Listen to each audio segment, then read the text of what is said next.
Las consideraciones especiales en la consulta externa y en las áreas de procedimientos. Eh, Antes de describir las características de la infraestructura, es importante considerar que las personas que asistan a la consulta deben cumplir con ciertas características especiales, ¿no? Con el fin de evitar las aglomeraciones y así mantener el distanciamiento social y disminuir el riesgo para los pacientes, ¿no? Y así establecemos grupos de atención de la siguiente manera. En el grupo número uno están los pacientes mayores de 70 años con comorbilidades asociadas, como la hipertensión arterial o la diabetes mellitus. Esto en pacientes con tratamientos de inmunosupresores o con patologías que comprometan, ¿no?, la respuesta inmune. En el grupo 2 están los pacientes menores de edad, menores a 18 años. En el grupo 3, pacientes entre 18 y 70 años sin comorbilidades. Eh, para la consulta, se tiene que tener primero el agendamiento, que si bien es cierto que es el método principal, sigue siendo por ahora, por esta situación, la comunicación telefónica a través de las centrales en los hospitales, ¿no? Los recepcionistas, teniendo el uso de las plataformas virtuales como ojo importante, ¿no?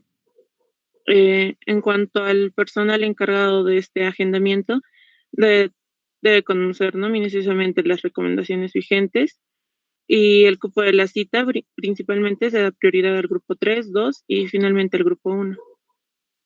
En cuanto al designar el cupo, deben establecerse horarios de la atención para cada uno de estos grupos.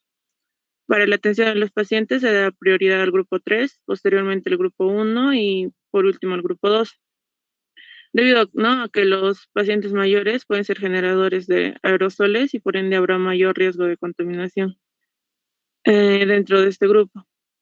En el momento de asignar las citas, se debe llenar un formulario en el que se consiguen los datos personales, como sabemos, nombres, apellidos, edad, dirección y teléfono, que estos deberán documentarse, también la presencia de los síntomas respiratorios o viajes al exterior, ¿no? En cuanto a si el paciente es atendido presencialmente, debemos imprimirlo el formulario y ser firmado por cada paciente o por el responsable que tenga el paciente, ¿no? El agendador debe asignar las citas cada 30 minutos y así recomendar a los pacientes que tengan el debido equipo de protección personal, ¿no? Siguiente. En cuanto a la atención antes en el consultorio, se sugiere implementar una, una estación de triaje, ¿no?, en la entrada de los servicios de consulta externa para así identificar a los pacientes con síntomas respiratorios o fiebre. Y en tal caso podríamos también reprogramar las citas o redireccionar las urgencias que tengan. Hay que tener en cuenta que el distanciamiento social es el punto importante, por lo que se recomienda readaptar las salas de espera, ¿no?, para los pacientes para que puedan guardar una distancia de seguridad mínima de 1 metro entre ellos, siendo lo ideal al menos 2 metros. Solo los pacientes que lo requieran podrán asistir con algún acompañante, ¿no? Tener los letreros claros en cada entrada de las instalaciones con el fin de informar y dirigir a los pacientes, ¿no? En cuanto a las áreas administrativas, en contacto con los pacientes, se recomienda la separación en lo posible con la ventanilla de vidrio. En cuanto al mostrador de atención al paciente, se indicará con una línea de 1.5 metros la distancia de seguridad que se debe guardar con respecto al personal administrativo. Siguiente.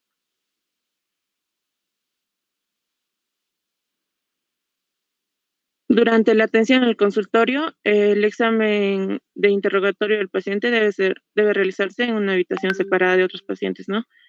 Y solo el personal necesario debe estar presente, manteniendo la distancia entre cada uno de ellos, ¿no? El ambiente debe ser ventilado y permitir la dispersión de aerosoles al ambiente externo. En caso de tener disponibilidad de ventiladores portátiles con aire privado, generalmente de alta eficacia, se podrán utilizar con el fin de disminuir, ¿no?, el riesgo de infecciones de las personas que se encuentren en el consultorio. debido a que estos aumentan los cambios de aire por hora. O también podemos utilizar el flujo de aire o la ventilación en el espacio abriendo las ventanas, como tanto posible tengamos. No se recomienda que los acompañantes se encuentren presentes en los procedimientos de generadores de aerosoles. También se eliminará de la consulta los objetos innecesarios como silla de ruedas, caminadores, maletas, bolsos, entre otros, de manera que facilite su tránsito, ¿no? Y orden, y la posterior limpieza y desinfección. Se debe disponer de contenedores de residuos también, ¿no? Con la tapa de apertura con pedal generalmente, para la eliminación de residuos generados. En cuanto al área para el desarrollo de procedimientos, debe contar con las mismas características, siempre y también manteniendo el distanciamiento mínimo entre las personas antes que se encuentran durante la realización.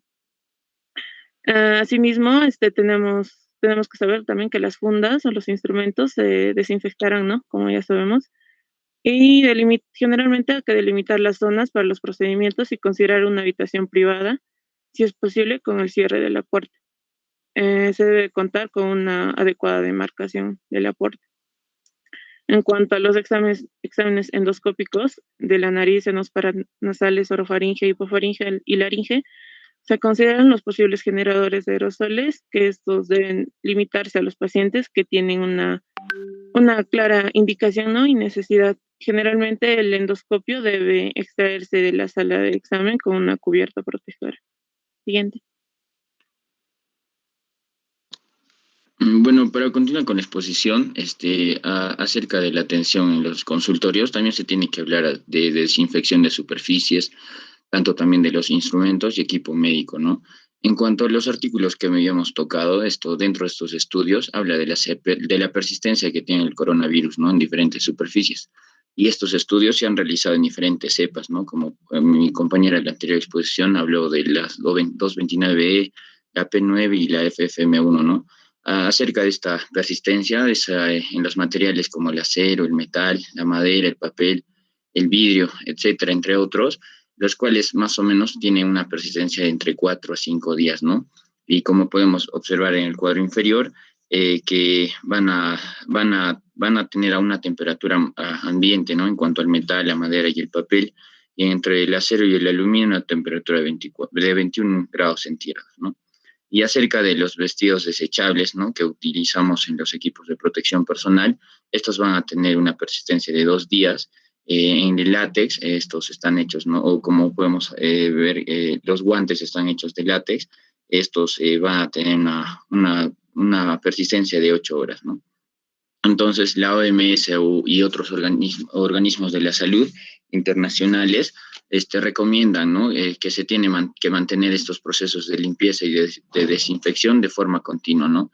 En todas estas superficies que entran en contacto tanto el personal médico y los pacientes, ¿no? Por ejemplo, tenemos que desinfectar tanto las puertas, los escritorios, las sillas, los equipos de cómputo y también los celulares y baños. Siguiente, por favor. Eh,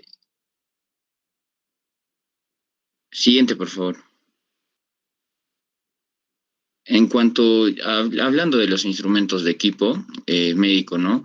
Estos se van a clasificar en críticos, semicríticos y no críticos. En cuanto a la clasificación de críticos, estos son los que están en contacto con el torrente sanguíneo o las áreas estériles, ¿no? Y en sí estos enfocan o tienen que tener un procedimiento de desinfección que es de nivel alto, ¿no? Que es la esterilización. Por ejemplo, dentro de estos materiales críticos o instrumentos críticos, tenemos el instrumental quirúrgico, ¿no? O los implantes, o también podemos tener, por ejemplo, los aparatos de endoscopía que van a ser dirigidos, ¿no? O que van a penetrar a cavidades estériles. En cuanto a los semicríticos, estos van a estar en contacto con las membranas mucosas, ¿no? O la piel no intacta, ¿no? En sí estos van a tener o van a requerir un procedimiento de desinfección de alto nivel. Y como por ejemplo tenemos en estos los aparatos de endoscopía, también los endoscopios flexibles, las máquinas las máquinas de diálisis, el otoscopio, ¿no? En cuanto a los instrumentos no críticos, estos van a ser aquellos que tienen contacto directo con la piel intacta o en sí no van a tener contacto, ¿no?, con las membranas mucosas, y estos van a requerir de un procedimiento de desinfección de nivel intermedio bajo, ¿no? Ejemplo, tenemos el termómetro de axila, los orinales planos, los manguitos de tensión arterial, etcétera, ¿no? En sí, hablar de la desinfección periódico de alto nivel, estos son aquellos que necesitan o requieren lavarse, ¿no?, con jabón líquido y enjuagar, y también desinfectar con diferentes biocidas o agentes desinfectantes, como por ejemplo tenemos el glutaraldehído al 5%, el peróxido de hidrógeno al 6% o el hipoclorito de sodio al 0,5%, ¿no? Que más o menos una exposición de 20 minutos bastará para realizar esta desinfección periódica de alto nivel. Y también habla acerca del uso de rayos ultravioleta, los cuales ayudan tanto a la desinfección y a la acción germicida, ¿no? Estos en sí van a ayudar a inactivar muchos más microorganismos y también van a causar un daño a nivel del ADN y van a prevenir la replicación, ¿no? En sí, como sabemos, hay tres tipos de rayos ultravioletas, los cuales en este caso van a utilizar el tipo C, más o menos durante 5 minutos, los cuales llegan o resultan en niveles indetectables, más o menos un porcentaje del 99,9%, ¿no? Siguiente, por favor.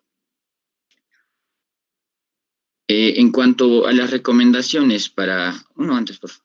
En cuanto a las recomendaciones para optimizar la disponibilidad de los equipos de protección personal, hay diferentes niveles, ¿no? Primero, uno que busca, como podemos ver en el cuadro, minimizar la necesidad de estos equipos de protección personal. Dos, que van a utilizarla de manera correcta y racional los equipos de protección personal. Y tres, que van a ayudar a coordinar la cadena de suministro de estos equipos de protección personal, ¿no? Entonces, en cuanto a minimizar la necesidad de estos, van a utilizar, primero, se va a utilizar la telemedicina, tanto para evaluar inicialmente a estos pacientes de casos sospechosos de COVID-19. Y en esto se deben utilizar barreras físicas, como por ejemplo las pantallas de vidrio o de plástico, ¿no? Y también se busca agrupar en una misma habitación a estos enfermos, ya que sean confirmados de COVID-19, siempre que no presenten otro tipo de infecciones, ¿no? En cuanto a la utilización correcta de estos y racional de los equipos de protección personal, van a ayudar van a buscar el tipo de equipo de protección personal que se deben utilizar para atender a los diferentes pacientes con COVID-19, ¿no? Siguiente, por favor. Estos en sí se clasifican, como podemos ver en el cuadro, ojalá se vea bien, se clasifican en diferentes áreas, ¿no? Por ejemplo, en el área de cribado, el personal de salud van a tener van a estar sin contacto, ¿no?, directo, entonces estos tienen que cumplir diferentes protocolos, ¿no? Por ejemplo, mantener una distancia mínima de 1 metro, de ser posible colocar portales de plástico, y los cuales no requieren o no necesitan equipo de protección personal. En cuanto a los pacientes con síntomas indicativos de COVID-19, y que o hagan cualquier actividad, también tienen diferentes protocolos, pero aquí deben aplicar diferentes medidas de higiene de manos y asegurarse que el paciente también lo haga, ¿no? Y en cuanto a los pacientes de síntomas que están indicativos de COVID y tengan cualquier otra actividad, también estos no van a requerir de equipo de protección personal. Y en el tercer punto, que es coordinar la cadena de suministro, estos tienen que estimar diferentes necesidades de estos equipos de protección personal que van a estar fundamentadas en modelos de cálculos racionales. También tiene que haber una supervisión siempre de la distribución de los equipos de protección personal de principio a fin, y esta supervisión y control de distribución de estos equipos desde los almacenes de los establecimientos sanitarios, ¿no? Los cuales van a buscar o mejorar o optimizar la disponibilidad de estos equipos de protección personal. Siguiente, por favor. Entonces, mencionan, ¿no? Cuando no se va a cumplir todas estas, va a haber consideraciones en relación con la toma de decisiones durante periodos que no haya o que haya escasez de estos de equipos de protección personal, ¿no? Una escasez grave. Entonces, la OMS ha tomado medidas temporales, las cuales van a ayudar o van a aplicarse en situaciones críticas, ¿no? Cuando no puede existir estos equipos de protección personal o también en lugares donde no se disponga de estos equipos, ¿no? Entonces, en sí se busca o es fundamental que tanto la sociedad garantice la protección de los profesionales sanitarios de primera línea, ¿no? Entonces, se debe hacer hincapié si es que hay esta escasez grave sobre estas medidas temporales, las cuales van a evitar lo posible que se atienda a pacientes de COVID-19 graves o en estadio crítico, ¿no? Entonces, ¿cuáles son las medidas temporales? Primero es el uso prolongado de los equipos de protección personal, ¿no? Que van en sí a alargar los periodos de utilización de estos equipos de protección personal y que van a ser de periodos mucho más largos, ¿no? Dos, que van a ayudar dos, que sería el reacondicionamiento y posterior reutilización, ¿no? Las cuales se van a utilizar tras una limpieza, una desinfección o esterilización correcta, ¿no? De estos equipos de protección, ya sean reutilizables o desechables.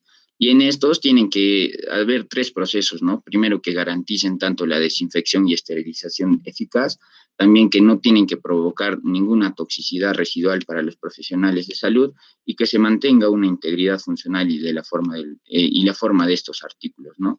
Y tercero, que se tiene que realizar el uso de estos elementos del equipo de protección personal, los cuales son distintos de los recomendados por las normas de la OMS, ¿no? Que pueden ser alternativas en cuanto no haya o haya esta escasez de los equipos de protección personal, ¿no? Siguiente, por favor.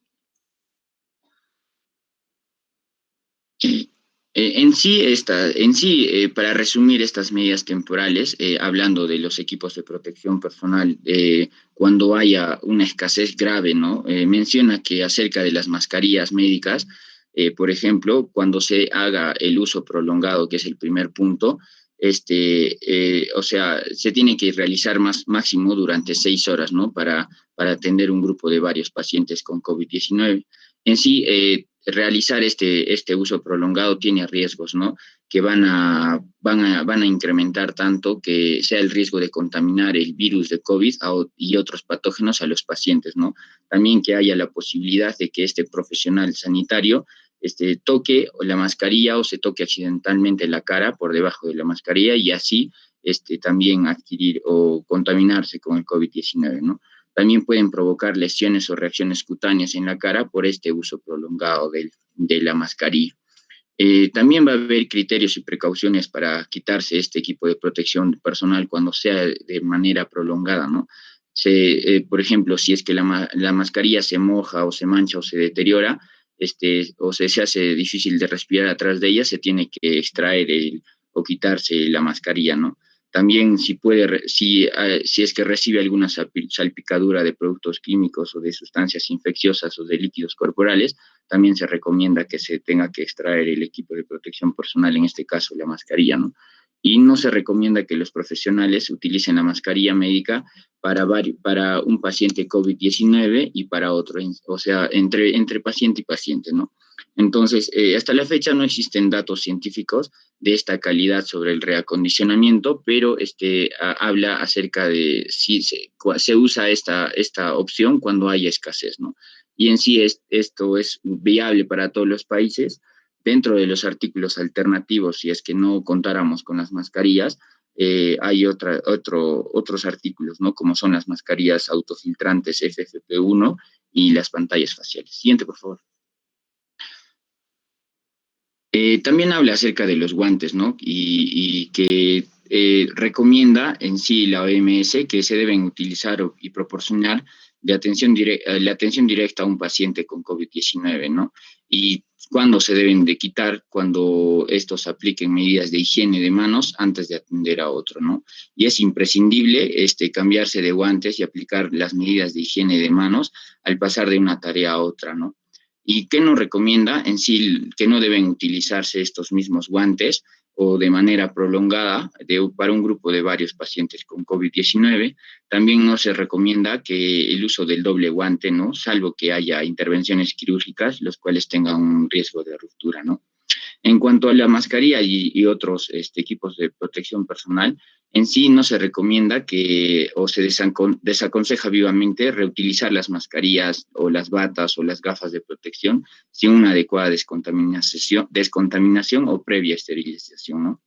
También no se recomienda que se deba quitar todos estos equipos, ya sean potencialmente contaminados, deben guardarse y volvérselos a poner, ¿no? Y reutilizarlos sin un recondicionamiento adecuado.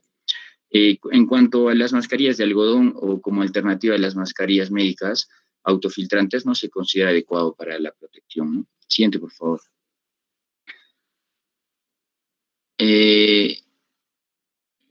Ya había hablado de ese cuadro. Siguiente. Esto ya hablé. Siguiente. Bueno, en sí, en cuanto al resumen de los diferentes equipos de protección personal, van a cumplir los protocolos, ¿no? Las mismas instancias de que son el uso prolongado, el reacondicionamiento y el uso de elementos o alternativos, si es que hay una escasez grave, ¿no? De los equipos de protección personal. Eso sería todo. Muchas gracias.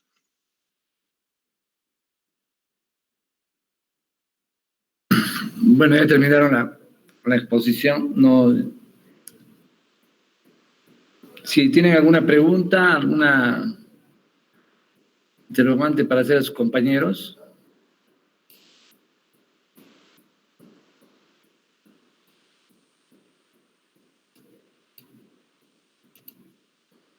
Ya vamos a empezar con la charla que estaba programada. Miren, esta es la última charla de la primera parte, ¿ya? Y con ustedes, con sus exposiciones se están complementando. Una pregunta a la delegada, ¿cuál es la siguiente charla, la siguiente actividad el siguiente tema que van a tocar? Doctor, disculpe, no lo escuché. ¿Cuál es el siguiente tema que van a tocar?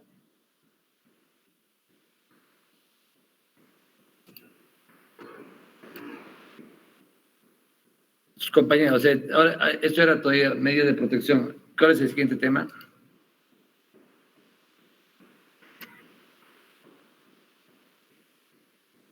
Alteraciones cardiovasculares en COVID-19, doctor. Y el siguiente. Infecciones adquiridas en servicios de salud. Ya, entonces. Doctor, disculpen, lo primero es neumonía por COVID. Y después es alteraciones cardiovasculares por COVID. Sí, neumonías por COVID, luego alteraciones cardiovasculares por COVID. Entonces, esos ya corresponden a la segunda unidad. Vamos a la siguiente charla, la siguiente exposición, perdón, el día miércoles, vamos a hacer todo lo que son métodos diagnósticos de microbiología y de ahí hay que ir planificando el día del examen, ¿ya? De la primera unidad. Entonces, las exposiciones siguen nomás, pues. Ya, está bien, doctor. Ya. Bueno, ahora vamos a hablar sobre los antimicóticos. Como hay un problema con los antimicóticos, con hongos, generalmente nosotros nunca llegamos a hacer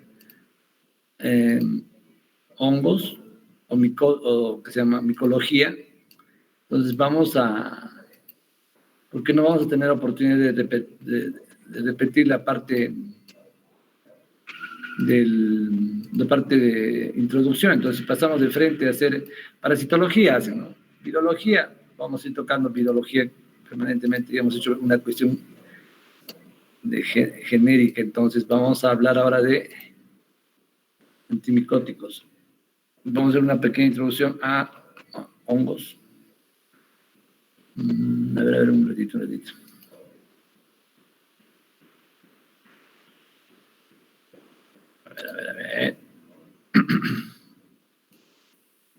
Y vamos a terminar con...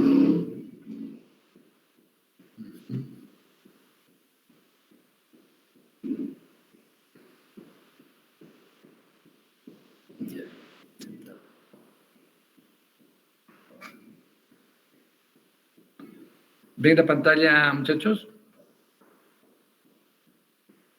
Sí, doctor. Sí, doctor, Vamos a empezar ya. Sí, tenemos tiempo. Hongos es un tema bien interesante que vamos a ir avanzando en eso. Para comprender el tema de la infección por hongos, o las micosis, un poco de historia, ¿no? Entonces, fueron los primeros elementos vivos que se encontraron, pues, ¿no? O sea, en la microscopía ya, hace casi 500 años, en 677, ¿no? Entonces comienzan a estudiar algunas formaciones en algunos vegetales. En 1700 se describe un género Aspergillus, y desde ahí, bueno, se comienzan a descubrir gran cantidad de diferentes tipos de hongos de vida libre, o infectando plantas o animales. Se tienen más de 100.000 especies que se aceptan, ¿no? 50.000 y 100.000 especies. 200 son patógenas en animales y hombres. Entonces, conocer a los hongos es muy interesante, es un tema muy apasionante, ¿no? Entonces, pertenecen al género fungi, ¿no? En una reclasificación se generó el género Monera, que es que integra más a bacterias, o protista, los protozoos, por ejemplo, plantas, animales. Eso menos hoy ya lo conoce. Los hongos son células eucariotas, es decir, que tienen núcleo, mitocondrias, son elementos que tienen ADN. Y lo interesante es que tienen una membrana celular con una capa lipídica que tiene bastante ergosterol. Por ahí vamos viendo algún elemento que va a ser de utilidad o básico para su patogenia, pero también para el tratamiento. Entonces vamos a ver acá que en la pared celular muchos tienen el glucano, o el beta-glucano, los mananos, la celulosa, entonces son vegetales, ¿no?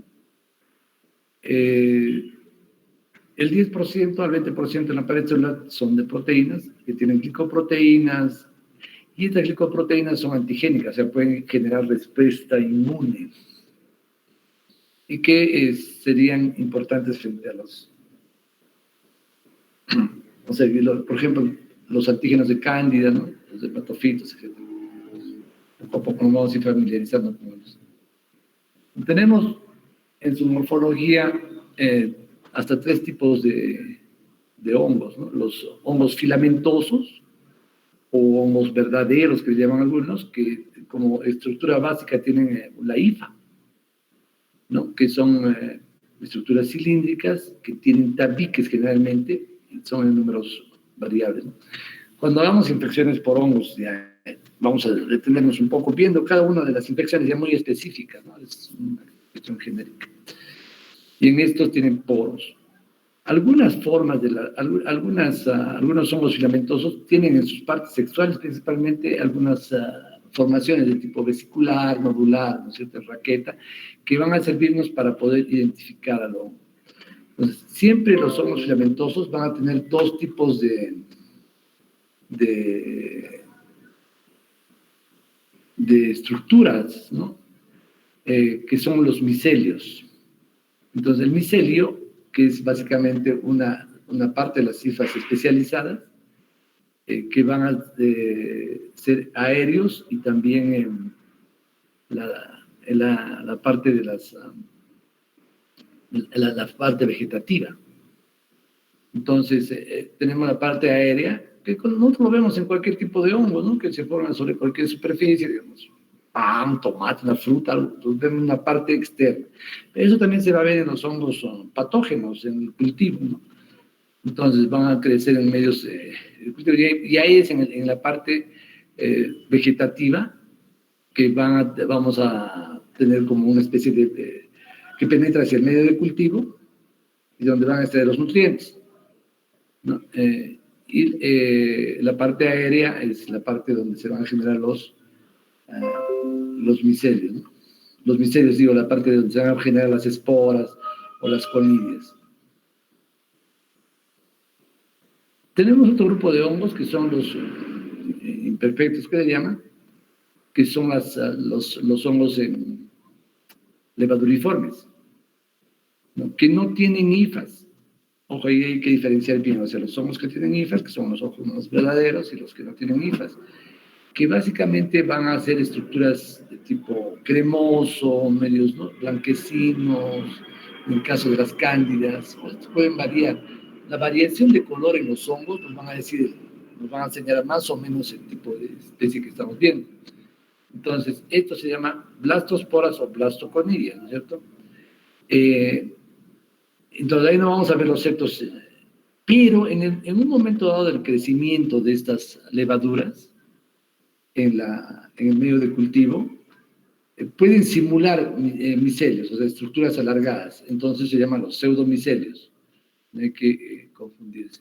Ahí tenemos pues a la reproducción básicamente acá por gemación, son hongos asexuales. Tipo, el mejor ejemplo de estos son la cándida, el criptococo, ¿no? Entonces los hongos levaduriformes. En ellos hay que tener siempre presente que son muy, muy frecuentes, especialmente los que van a atacar las superficies. Luego tenemos los hongos dimórficos. Estos que nos van a producir un gran problema de salud pueden presentarse en la forma levaduriforme o en la forma de tipo miceliar, como filamentosa, con hifas. Entonces, esto va a depender principalmente de la temperatura en la que crece el hongo. Si lo ponemos a temperaturas más bajas, el hongo se va a volver más filamentoso. Es una especie de sobrevivencia, ¿no? Y cuando están a temperaturas más altas, el hongo adquiere una forma levaduriforme. Listo.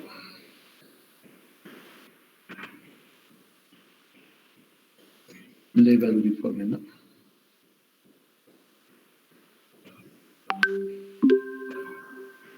¿Cómo se reproducen? Ya estamos hablando de que los hongos se pueden reproducir por forma asexual y sexualmente.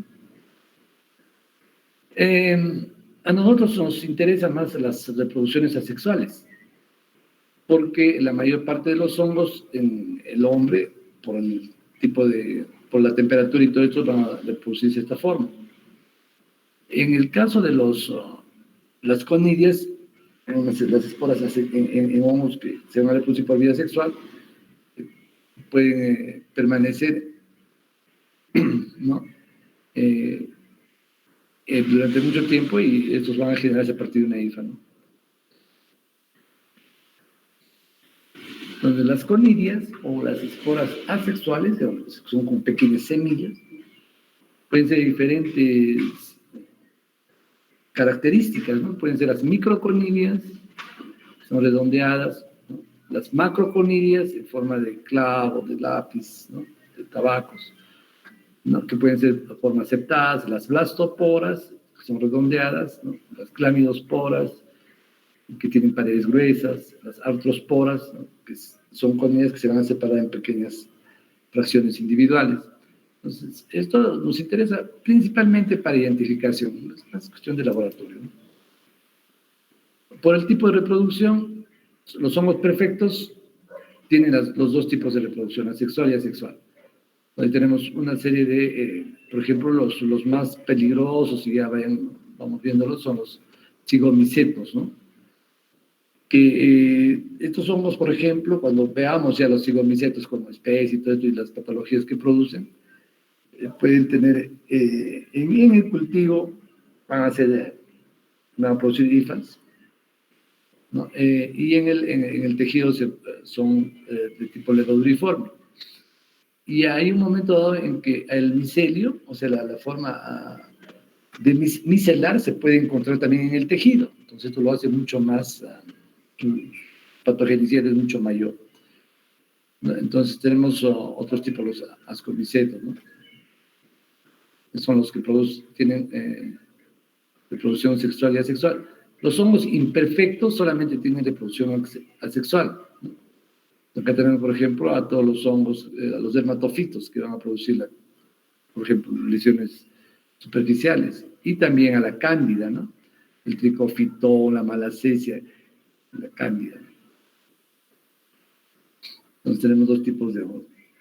El metabolismo de los hongos, bueno, hay que imaginar que son como vegetales, ¿no? Cuando se quieren carbono, nitrógeno, ¿no? Casi todos son anaerobios. Eso es importante. Ningún hongo es anaerobio estricto. Pueden ser facultativos, como el género Mucor, ¿no? Que nos van a confundir mucho con bacterias anaerobias.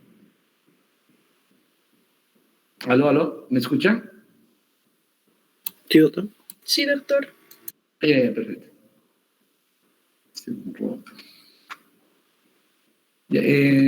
Entonces, estos hongos pueden tolerar variaciones de pH muy grandes, ¿no? Pueden ir de un pH muy ácido a un pH alcalino, desde un pH 2 hasta un pH 10, ¿no? Idealmente, pues, van a crecer en ambientes neutros, de pH 7. Siempre están en ambientes húmedos, pero pueden, como dijimos, las colonias o las esporas pueden sobrevivir en unas atmósferas secas. La mejor temperatura para ellos es entre 25 y 37 grados, pero como todos los hongos de la naturaleza también pueden soportar temperaturas muy bajas o temperaturas muy altas. Por ejemplo, el Aspergillus, ¿no? Hasta 45 grados puede soportar. Entonces, esa es la parte que más nos interesa. El otro era un poco para pasar. Ya bueno, entonces tenemos la clasificación clínica de las micosis. Siempre también les voy a preguntar. Las superficiales, que solamente afectan a la epidermis, entonces tenemos el pitiriasis, versicolor, tiña negra palmaris, piedra blanca, piedra negra. Entonces están por encima nomás, o sea, no entran. Básicamente se comportan como lesiones de tipo estético, ¿no? Aunque la pitiriasis o la malacesia, cuando hacen infecciones sistémicas en pacientes inmunodeprimidos, es muy terrible. Las lesiones cutáneas, o sea, las que van a afectar ya a la epidermis, la dermis, pueden entrar también a las aneras, o sea, pelos y uñas. O sea, vamos a diferenciarlas en los dermatofitos y las candidiasis. Entonces, los dermatofitos tenemos al tricofitón, al epidermofitón, a las candidiasis. Las subcutáneas, o sea, este es un grupo interesante que afectan la epidermis, el tejido celular subcutáneo. Pueden eventualmente, de acuerdo a su crecimiento, afectar el tejido muscular y el tejido óseo. Y no hay, generalmente no hay diseminaciones linfáticas ni a nivel hematológico, eso es lo común, pero hay algunos que, si bien son subcutáneas, como característica en el caso de la esporotricosis, por ejemplo, van a seguir una vía linfática, ¿no? No necesariamente son sistémicas, sino son subcutáneas. Entonces tenemos la esporotricosis, la cromomicosis, rinosporidias. Esto sí lo vamos a desarrollar ya cuando entremos al capítulo a la tercera unidad, ¿no? Pero ya muchas imágenes. A nivel de las sistémicas o profundas, entonces, generalmente la lesión inicial es por vía respiratoria o por vía digestiva, ¿no? Entonces, y de ahí se van a ir a nivel sistémico. Entonces, tenemos acá algunos hongos que son oportunistas, que normalmente están como comensales en las mucosas o en los tejidos, en los intertrigos, etcétera, que cuando el paciente tiene algún tipo de inmunodeficiencia, sea por ejemplo, diabetes, uso de corticoides, o cuando tienen pues un problema de inmunodepresión por secundaria a una neoplasia, VIH, etcétera, entonces se vuelven pues, oportunistas, producen una patología muy severa. Y acá tenemos las cándidas, ¿no? Cándidas, criptococo, histoplasmosis. Estos no son histoplasmosis, coccidiomicosis, paracocidiomicosis y blastomicosis, son patógenos siempre. Entonces, si encontramos un histoplasmosis, es patógeno y no es oportunista. Bueno, de estos tenemos no buen número, pero tenemos bastantes pacientes con estas patologías. Realmente este problema de la pandemia y que no estén haciendo clases presenciales hace que no puedan ver estos casos, ¿no? Que los tenemos a todos estos más o menos recibiendo tratamiento, como no hay un programa para ningún tipo de micosis, entonces aprovechamos para ponerlos en el programa de leishmaniasis, ¿no? Donde les damos tratamientos. Y muchos de estos casos, como histoplasma, paracoccilio, ¿no? Blastomicosis, vienen como infecciones sobreagregadas, acuerdos de leishman. Bueno, aspergillos y mucor, miren, dos géneros muy agresivos, muy patógenos, y sin embargo pueden ser como oportunistas también, ¿no?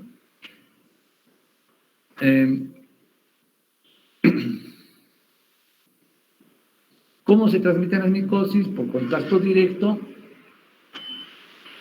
¿no? Por ejemplo, en los dermatofitos. La transmisión, por ejemplo, de la malacesia furfur, ¿no? Es muy frecuente en piscinas, por heridas de la piel, la cromomicosis. Esto es muy común, no es muy común, se presenta con mayor frecuencia en agricultores, por tracto respiratorio, histoplasmosis, al aspirar las heces de las palomas, o también en el caso de infecciones intrahospitalarias, por penetración con cateterismo endovenoso. Nosotros tenemos niveles de contención, ¿no? Que son las barreras, sean físicas, mecánicas o químicas, entonces como para todo patógeno. En el caso de las micosis, es la primera barrera siempre van a ser por la piel, las membranas mucosas, ¿no? Entonces, los hongos pueden causar micosis subcutáneas, no necesariamente pueden ser a través de lesiones profundas. Ya hemos dicho que los sistémicos tienen que generalmente entran por tracto respiratorio, ¿no? Los cilios van a evitar un poco la penetración. Por ejemplo, el Pneumocystis gyrovesi era considerado pues un parásito, ¿no? Comensal en personas inmunocompetentes, pero se vio que era un hongo. ¿Por qué? Porque tenía, pues, genéticamente correspondía a la familia fungi y no era un parásito. Entonces ahora todos los Pneumocystis, el gyrovesi, el carín, ¿no? Y hay 3, 4 más Pneumocystis son hongos. Entonces, eso vive como comensales, viven en algunas personas, en tracto respiratorio. Y a nivel del tracto respiratorio medio, ¿no? O sea, entre la tráquea, los bronquios, por ahí puede vivir. Pero cuando se disminuyen las defensas, claro, se vuelve pues una de las patologías más frecuentes en pacientes, por ejemplo, con neoplasias o con VIH-Sida. Tenemos también la inmunoglobulina A, que sí tiene un buen efecto inhibiendo el crecimiento de algunos hongos, está en la saliva, ¿no? Y limitan, por ejemplo, el criptococo, el histoplasma, ¿no? La transferrina inhibe la replicación extracelular, ¿no? Al eliminar el hierro. A ver si ustedes tienen por ahí curiosidad y hacen una revisión sobre la transferrina. Estoy haciendo un artículo sobre elementos que deberían evitarse en el manejo del COVID. El COVID es... Ahora no. Y vamos a ver que las infecciones micóticas, estamos viendo, pero muchas infecciones bacterianas, y era reconocido también virales, se exacerban con la presencia del hierro. Bueno, no es tema de la excepción. Y la transferrina es el inhibe el hierro, ¿no es cierto? Entonces, ya como norma se conoce que a ningún paciente que presente algún tipo de infección se le debe de dar hierro. Y hemos visto que en algunos casos, bueno, no a nivel médico, pero a nivel de la población comienzan a dar hierro, ¿no? Y tenemos un problema muy fuerte contra la anemia, pues, ¿no? Que es el uso del hierro. Entonces de repente esto es un factor que podría, porque es el programa más exitoso, ¿no? O sea, la dotación de hierro. Los pacientes que están con un cuadro ya instalado de COVID, dar hierro no es lo normal. Y hay estudios interesantes últimos que han encontrado que la transferrina, al inhibir la presencia de hierro, disminuiría la severidad del cuadro de COVID. Ellos tienen un tema para poder ir viendo, ¿no? Pero otra cosa más interesante, ¿cuál es el elemento que estimula a la mayor penetración de hierro en el organismo? La vitamina C. ¿Y cuál es la sustancia o el elemento que usamos en todo resfriado? Una cuestión es el resfriado, otra cuestión es el COVID, ¿no? El resfriado estamos hablando de un problema de tipo generalmente alérgico, cambio de temperatura. Entonces, es la vitamina C. Y nosotros multiplicamos o damos inclusive golpes de vitamina C endovenoso en pacientes con COVID. Y lo están en todos los protocolos, ¿eh?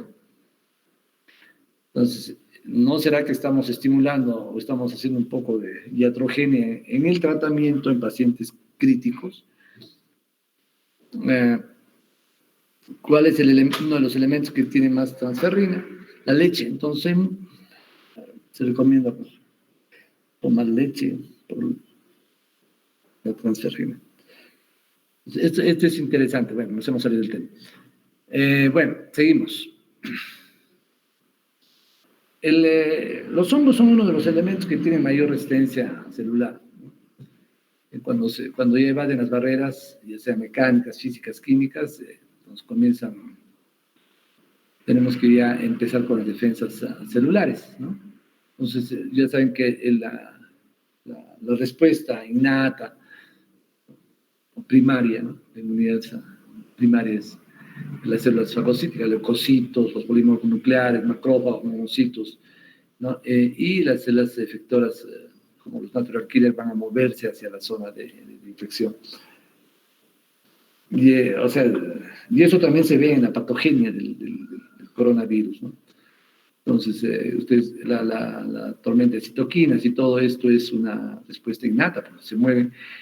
Hay artículos muy interesantes donde el macrófago es uno de los elementos más importantes desencadenando el proceso inflamatorio en el coronavirus. Entonces, hay cuestiones que deben bloquear este tipo de respuestas innatas que tenemos, ¿no? Que van a movilizar elementos celulares y liberar gran cantidad de citoquinas, ¿no? Entonces, los fagocitos van a destruir, o pueden destruir a las células micóticas a nivel intracelular y extracelular, eso a través de las explosiones de hidrógeno, ¿no? De las bombas. Se unen al hongo y van a hacer una interacción ligando receptores, y es conocido. Entonces, los polimorfos nucleares van a ser atraídos al lugar de infección a través generalmente son del complemento, por la vía alternativa, y van a, por ejemplo, actuar sobre la Candida, Blattocistis, ¿no? Streptococcus, etc.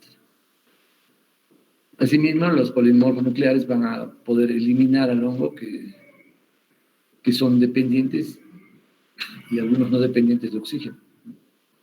Miren que acá también los fenómenos oxidativos son lo más importante.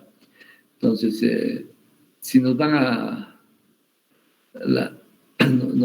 vamos a tener en cualquier proceso infeccioso, y cuando hay una infección que va a ser sistémica, tenemos una producción, o tenemos una situación de oxidación o a nivel celular muy alta. Entonces, nosotros tenemos que inhibir ese tipo de procesos y no estarle estimulando, ¿no? Entonces, por ejemplo, en el coronavirus, tenemos un cuadro sistémico, un cuadro oxidativo muy severo, y nosotros ¿qué les ponemos? Ozono, ¿no?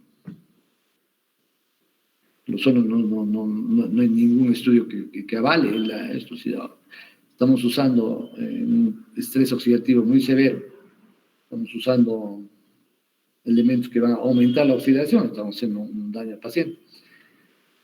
Por eso es que la controversia del uso del dióxido de cloro, pues también, ¿no? Y el aval de que usemos todas las sustancias antioxidantes posibles, como por ejemplo los derivados de la acetilcisteína, ¿no? Iguales en los hongos. También los neutrófilos y monocitos van a... Los macrófagos tienen una acción, por ejemplo, a nivel de los macrófagos alveolares, que son la primera línea, o sea, apenas cae cualquier elemento en el alveolo, el macrófago alveolar es el que lo va a engullir, permanentemente están haciendo esto, ¿no? Y tienen, pues, acciones fungistáticas y fungicidas, ¿no? Entonces pueden eliminar las colonias de aspergilios, de histoplasma, inclusive. Y limitan el crecimiento de algunos. Pero también hay este problema de algunos hongos que van a crecer intracelularmente o encapsularse o formar esporas, ¿no? Entonces, las natural killer que van a generar una respuesta por el TH2, bueno, eso de repente, si ustedes no lo han hecho en inmunología, de repente hacemos un pequeño repaso sobre los antígenos de histocompatibilidad y cómo se van hacia los diferentes tipos de respuestas, ¿no es cierto? Entonces, estos también van a actuar estas natural killers dentro de la respuesta primaria y pueden eliminar directamente a los hongos o pueden tener un efecto indirecto, ¿no? Entonces, y esto va a ser producir, por ejemplo, contra Streptococcus y Candida.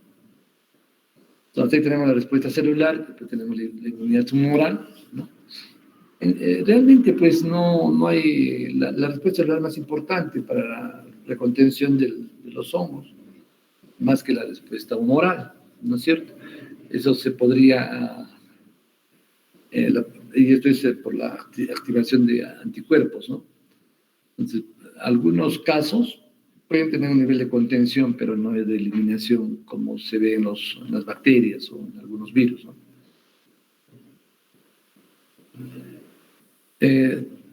Alguna forma también de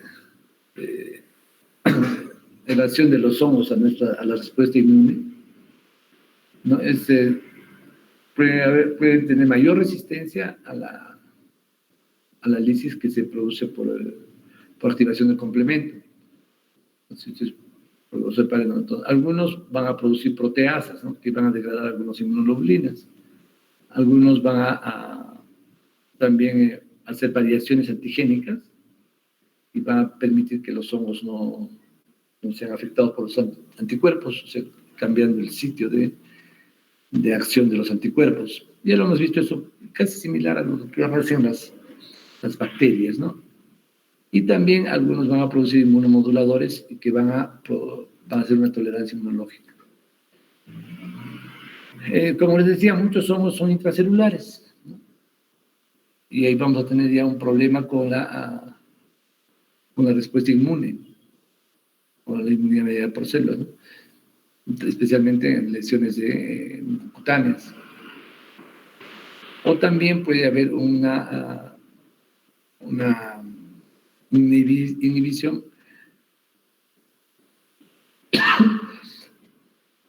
de la actividad fungicida, ¿no? Intracelular, y esto es cuando está mediado principalmente por interferón gamma. Los linfocitos CD4, T8, bueno, eso ya vamos a verlo. Cuando hagamos lepra y tuberculosis, probablemente volvamos a este tema muy interesante. Vamos a lo que es los fármacos, que era la razón de esta clase. Entonces, tenemos acá fármacos que vamos a usarlos contra todo tipo de micos, pero la preocupación de los hongos no es por los hongos superficiales, ¿no? Ni tampoco por los hongos cutáneos, sino es principalmente por los hongos, por los subcutáneos, que es una patología importante, pero también por los hongos, la micosis profunda. Entonces vamos a tener, por ejemplo, para micosis profunda, los triazoles, los polienos, las equinocandinas y la fluocitosina. Vamos a entrar en esto, ¿no? Entonces, a esto vamos a volver en un momento. Se me confunde un poco las diapositivas. Entonces, el desarrollo de antifúngicos no es tan antiguo, ¿no? Por eso es que tenemos un número de antifúngicos muy limitado. No es como los antibióticos, que van desarrollando mucho más.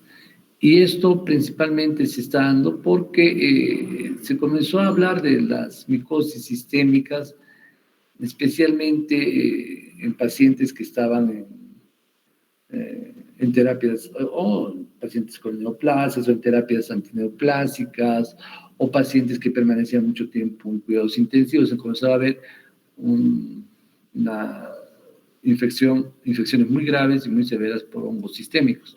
Pues ahí es donde comienza a desarrollarse los nuevos tipos de antimicóticos. Miren, a partir del año 2000, recién comienza a generarse los nuevos antimicóticos. Por eso es que nuestro retraso en el manejo de hongos es impresionante, ¿no? Como vamos a ver ahorita. Entonces, en los años 50 se desarrolla la nistatina, la anfotericin B, miren, aquí es el gol estándar de los antimicóticos, existe desde los finales de los 50, y ha habido antifúngicos que se han dejado de lado, porque como la oresifluvina, que eran muy potentes, pero muy tóxicos. Y recién los azoles se van desarrollando a partir de los 80. Entonces, eso es importante, ¿no? Entonces, probablemente el desarrollo sea un poco, siga teniendo este ritmo, ¿no? A medida que haya mayores cantidades de pacientes, principalmente graves, con micosis. ¿Por qué? Porque van a ir orientados principalmente a dos tipos de gérmenes, el desarrollo de las nuevas terapias antimicóticas, a Cándida y Aspergillus.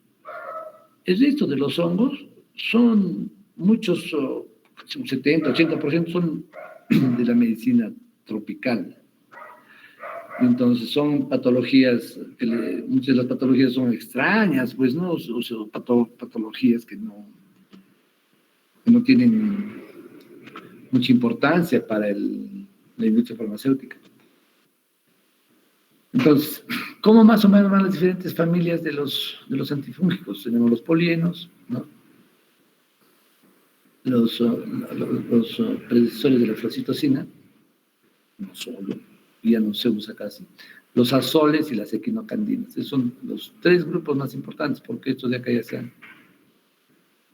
han descontinuado en su producción, digamos, ¿no? Solamente queda la 5-fluocitosina, para casos muy raros.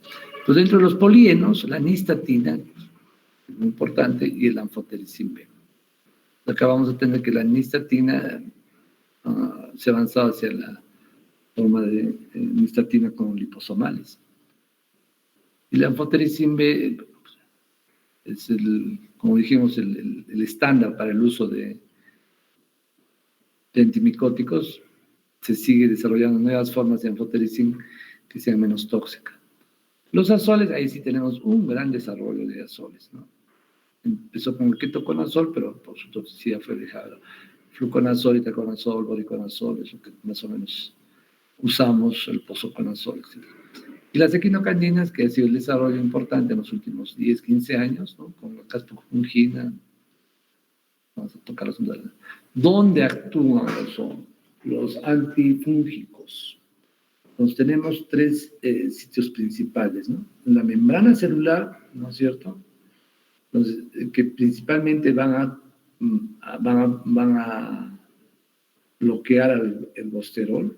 Entonces van a producir acá poros por donde iba a haber una alteración a nivel del intracelular y extracelular, va a entrada de aniones, etcétera, y van a ser fungicidas. A nivel de la síntesis del ADN, ¿no? Alterando la síntesis del ADN fúngico, o a nivel de la pared celular. Igual que en las bacterias, nosotros tenemos pared celular, entonces estos antimicóticos son también potentes.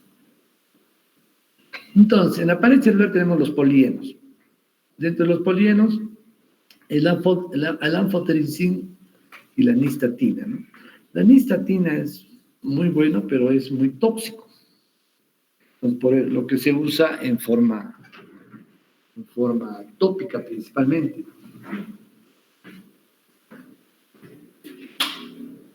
O a nivel de las mucosas. El anfotericin lo usamos por vía parenteral, pero también por vía tópica. Hay algunas formulaciones que combinan el anfotericin con antibióticos. Y lo que sí se tiene, y bueno, el anfotericin de uso sistémico es lo que tiene que ser con monitoreo de gases, electrolitos y también de función renal, entonces su aplicación es hospitalaria. Los azólicos, o sea, tenemos principalmente el ketoconazol, itaconazol, fluconazol, boriconazol, pozoconazol, fluconazol y el cotrimazol. Mire, la evolución ha sido muy interesante en los azólicos, ¿no? Si bien el ketoconazol ha sido el primer azólico, hemos tenido problemas con el ketoconazol porque inhibía la glándula suprarrenal a dosis terapéuticas.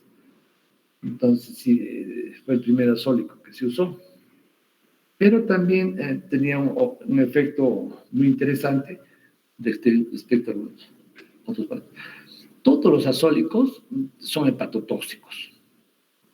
Entonces, por eso es que se fueron mejorando las presentaciones.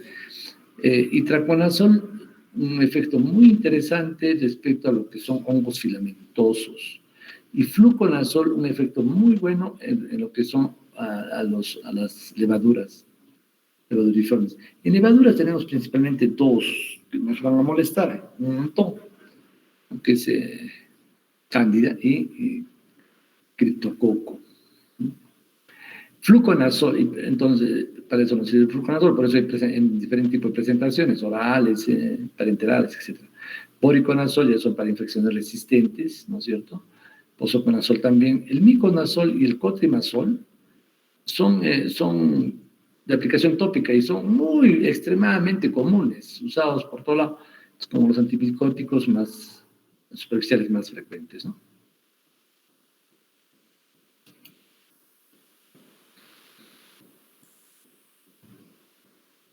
Ya, a nivel del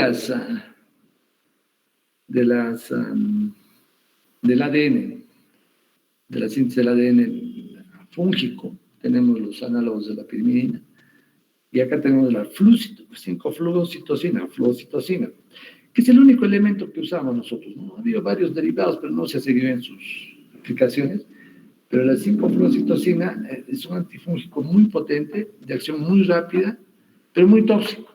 Entonces hay que dar una asociación, especialmente en pacientes inmunocompetentes. No se puede dar en inmunodeprimidos, porque es por sus efectos tóxicos. ¿En qué usamos 5-fluocitosina? En el criptococo, que es el que nos va a producir, el criptococo cerebral, el que nos va a producir problemas muy serios, principalmente, pero también otras aplicaciones no se encuentran bien fácilmente. En la síntesis de la pared celular, hemos hablado de que la pared celular son antifúngicos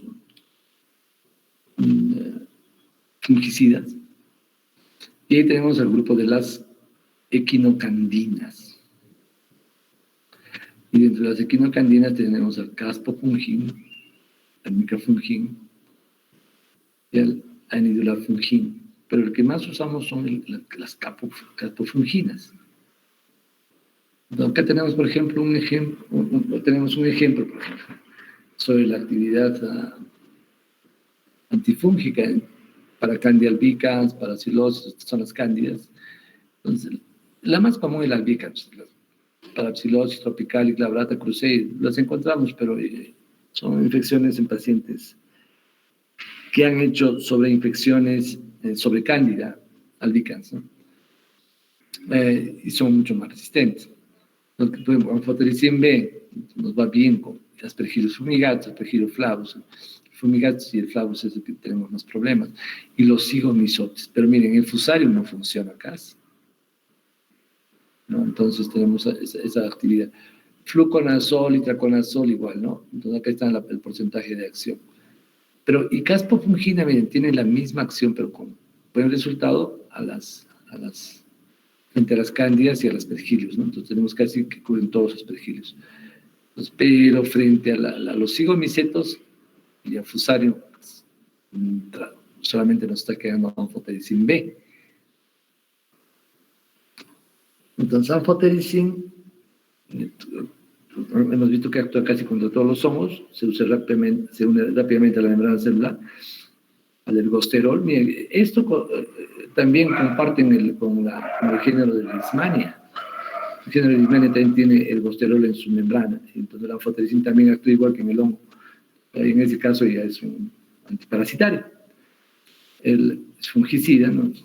El estándar de, bueno, ya hemos visto que puede actuar contra levaduras, contra hongos dimórficos y hongos micelares. Tiene buena penetración a nivel de la membrana hematoencefálica, a la barrera hematoencefálica, y entonces puede pasar bien en lesiones cerebrales, ¿no? El problema es la toxicidad en el anfotericin. Ya hemos hablado de que están monitorizando, pero produce lesiones, alteraciones renales más que lesiones. Nos puede producir, pues, y en el manejo de electrolitos, nos puede producir cuadros de hipercalemia, ¿no? Nos puede producir elevación de la creatinina, e inclusive puede llegar a una nefritis intersticial, y como que tenemos que estar monitorizando permanentemente. Entonces, hay alteraciones que son reacciones adversas mayores y reacciones adversas menores. Todos los pacientes que reciben anfotericin van a tener artralgias, mialgias, ¿no? Entonces, para evitar esto, nosotros lo que hacemos es dar el anfotericin básico, porque no tenemos el liposomal está costando mucho. Lo damos con bastante líquido para no producir cuadros de alteraciones renales, insuficiencias renales agudas, o hipocalemia, ¿no? Entonces, hay limitaciones siempre por ejemplo, tiene mala penetración en el tejido muerto, en el tejido necrótico, ¿no? nefrotóxico, como dijimos, ¿no? Cuando se acumula más de 900 miligramos, la dosis es bajita, es un miligramo por kilo de peso. Nosotros damos generalmente un 0.5, 0.3, porque el paciente no tolera. Nos puede ser una necrosis tubular aguda distal, y eso nos va a dar, como dijimos, hipocalemia y alcalosis. Les da suplementos de potasio permanentemente a los pacientes. Entonces lo damos en forma de potasio por vía oral, o a veces tenemos que hacer diluciones para suplementar, porque el paciente puede terminar haciendo arritmias. Hay que tener mucho cuidado. Lesiones glomerulares, ¿no? Incrementa la mortalidad. En la anfotericina liposomal dijimos que es, bueno, primero que es caro, ¿no es cierto? Hay poca toxicidad glomerular, ¿no? Hay menos efectos musculoesqueléticos, y la toxicidad tubular también es baja, ¿no? Entonces, ahí tenemos, por ejemplo,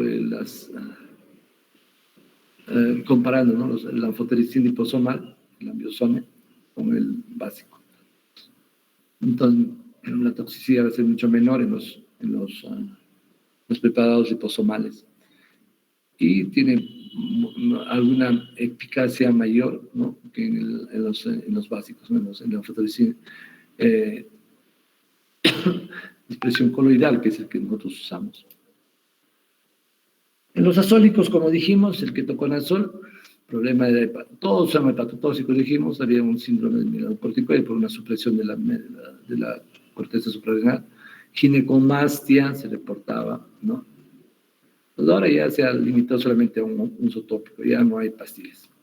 Fluconazol, que es lo que más usamos, tiene menor daño hepático, no es que no tenga, hay menos interacciones, ¿no? Y es fungestático. Itraconazol, ¿no? Entonces, el problema es de que el itraconazol, como dijimos, es muy bueno con los hongos micelares. También ahí habría que agregarle de repente, frente a estos hongos, la terbinafina, ¿no? Que también tiene un resultado casi similar al itraconazol. Ya hemos hablado un poco de la resistencia antifúngica, ¿no? Nos pueden alterar los órganos blancos, ¿no? Alteración de la síntesis del ergosterol, ¿no? Y también las bombas de expulsión. Eso ya lo hemos visto un poco al detalle en los casos de la resistencia de las bacterias. O sea, hemos visto, por ejemplo, que las formas de expulsión, ¿no? de los antimicrobianos, de los antibacterianos, ¿no? Era una de las formas de resistencia, ¿no? La alteración de la síntesis también igual que en las bacterias, ¿no? Los imidazoles y los triazoles. Entonces, acá tenemos que son fungistáticos, y como dijimos, el cotrimazol, econazol, ¿no? Sulconazol, tioconazol, son principalmente de uso tópico. Algunos, ¿no? Se pueden usar por vía oral, ¿no? El problema es de que van a interactuar a nivel hepático con el citocromo P450, ¿no? Y en el caso de la candidiasis, está dando mucha resistencia al elemento que más usamos, ¿no? Que es el cotrimazol y el oconazol. Boriconazol. Entonces, acá tenemos ya oxazoles mucho más potentes que van por vía endovenosa. Boriconazol es muy, muy importante, es el elemento que se usa principalmente en cuidados intensivos. Se usa en candidemia, en aspergillosis invasiva, en fusarium, que es una mortalidad elevadísima, ¿no? Entonces, el tricosporum, pero este tricosporum es sistémico, criptococosis, ¿no? Entonces, un problema del boriconazol, si estos son muy graves, pero el boriconazol nos puede, en pacientes a los que se usa, puede predisponer a las infecciones por zigomycetos. No es que lo produzcan, es que nosotros, al querer dar el boriconazol, no va a hacer nada a los zigomycetos. que son los hongos más temibles, digamos, ¿no? El mucor y todo esto. Entonces, este problema de los cigomicetos, si damos voriconazol y estamos sospechando el cigomicetos, no le va a hacer nada. O va a eliminar a otros gérmenes que van a hacer una especie de equilibrio a nivel de microorganismos. También, pero frente a los otros es potentísimo. Entonces, nos quedamos con voriconazol para candidiasis y aspergillosis invasiva, que son los dos principales problemas. Pero si sospechamos cigomicetos, vamos a irnos a las caspofunginas. O sea, el metabolismo es hepático, entonces hay que ajustar el voriconazol cuando hay falla hepática, ¿no? Entonces, y también cuando hay falla renal hay que saber usarlo, hay que ajustar las dosis, ¿no? El posaconazol, entonces, el posaconazol sí se puede usar en candidiasis, en aspergillosis, en cigomicetos, y los otros también, ¿no? Entonces, pero el problema del posaconazol es que nosotros no lo tenemos mucho. Las caspofunginas. Entonces, el uso está, como dijimos, en candidemia y aspergillosis invasiva. Entonces, cuando hagamos las candidias sistémicas, las aspergillosis, vamos a ver cómo es el cuadro, ¿no? Entonces, acá, por ejemplo, tenemos un cuadrito comparando la caspofungina con la anfotericina, ¿no? Entonces, la eficacia en tratamiento endovenoso para candidiasis. Acá las caspofunginas son un poco más efectivos que la anfotericina para candidiasis sistémica. Un paciente que está con más de 15 días de antibióticos y está con catéteres, ¿no? Entonces, y está presentando fiebre, es un paciente que potencialmente tiene candidiasis o aspergiliosis. Vamos a los tipos de aspergiliosis, pero candidiasis, los que están dando todo tipo de tratamiento antibiótico, ya lo han. Tanto así que el antibiótico amplio y tiempo de antibiótico es una patología.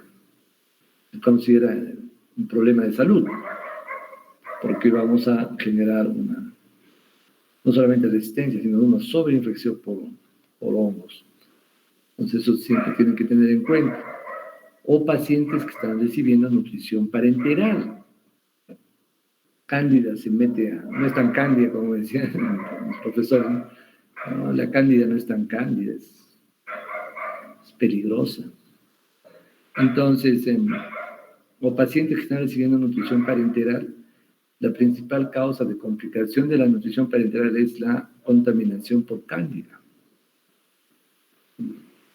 Cándida tiene también la capacidad de crear biofilms importantes en los catéteres. Entonces, pacientes que están con catéteres centrales, sondeados, ya sea por la intestinal con tubos de drenaje, etcétera, y comienzan a tener fiebre espontánea.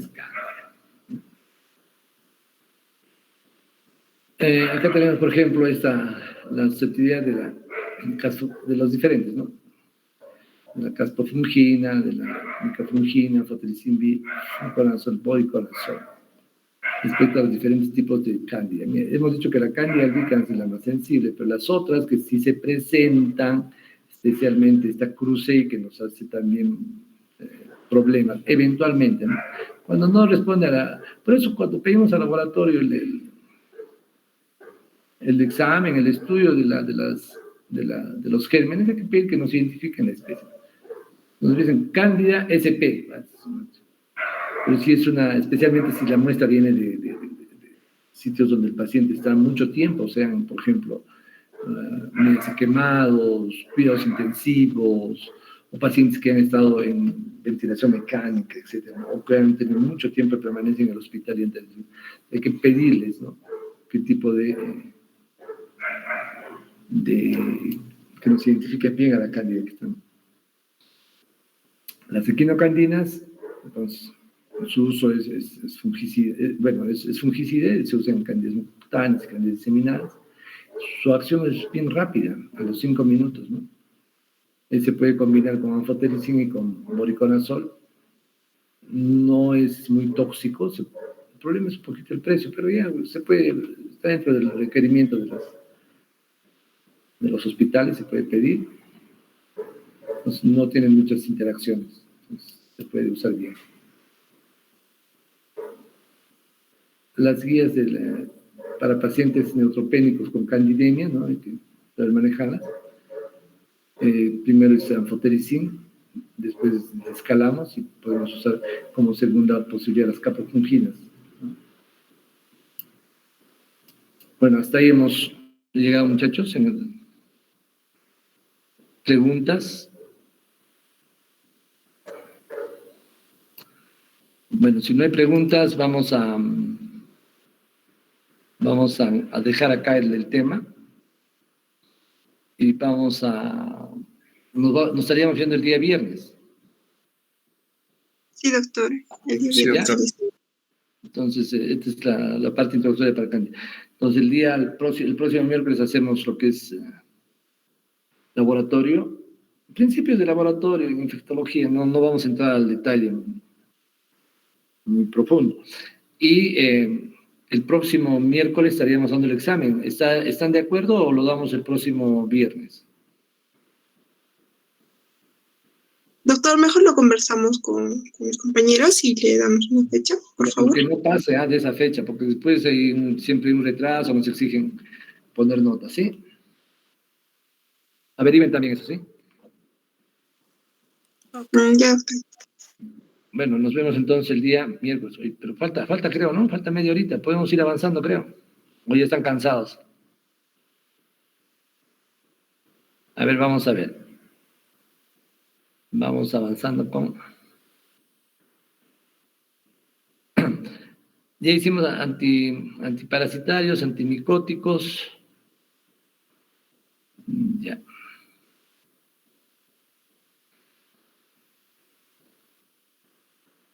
A ver.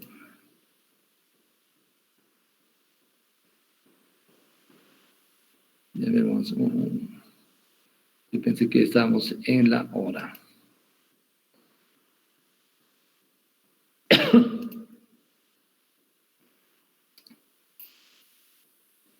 Ya, un ratito.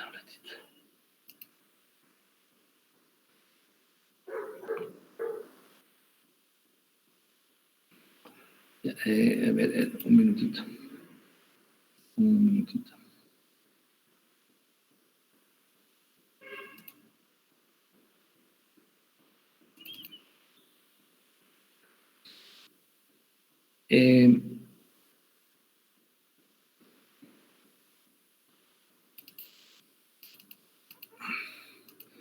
poco para terminar esa parte del uso de antimicrobianos. Esta...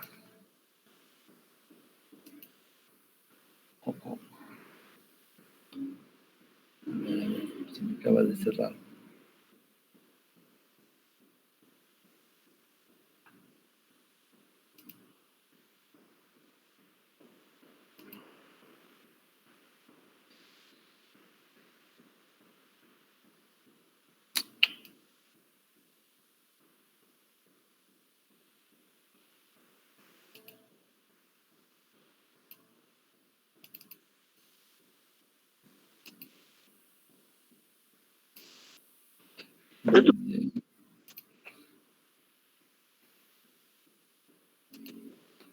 Acá hay algunos cuadros interesantes que vamos para cerrar el tema.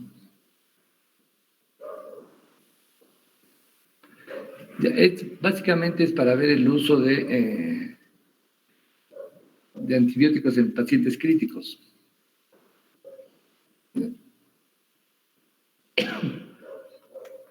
Lo que nos lleva a que cuando tengamos un paciente crítico complicado, no podemos